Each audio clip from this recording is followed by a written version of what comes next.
नमस्कार, मी Mangal. Welcome to my channel. Shrikrishna Janmashtami आणि दहीहंडी, त्यानंतर गोपाळकाला. दहीहंडी फुटली की त्यातून निघतो तो गोपाळकाला आणि तोच गोपाळकाला आज मी तुमच्यासोबत शेअर करते आहे. चला तर मग, एक वाटी पोहे घ्यायचे, स्वच्छ धुवायचे, मोठ्या एका बाउलमध्ये काढून घ्यायचे.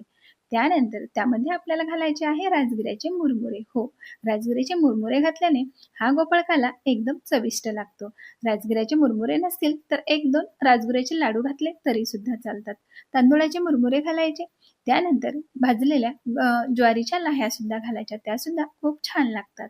भिजवलेली हरभऱ्याची डाळ घालायची 1 वाटी बारीक कापलेली काकडी सुद्धा घालायची. चवीनुसार आपल्या इथे 4-5 हिरवी मिरची बारीक अशी कापून घालायची. डाळिंबाचे दाणे सुद्धा घालायचे आहेत. भरपूर अशी कोथिंबीर घालायची. चवीनुसार मीठ सुद्धा घालायचं. आणखी फ्लेवर वाढावा म्हणून त्यामध्ये अर्धा चमचा भाजलेल्या जिऱ्याची पावडर घालायला मुळीच विसरू नका. चवीनुसार साखर घालायची. 2 ते 3 चमचे दूध आणि 2 ते 3 चमचे दुधावरची मलाई फेटून घालायची. मस्त असा लोण्यासारखा फ्लेवर येतो.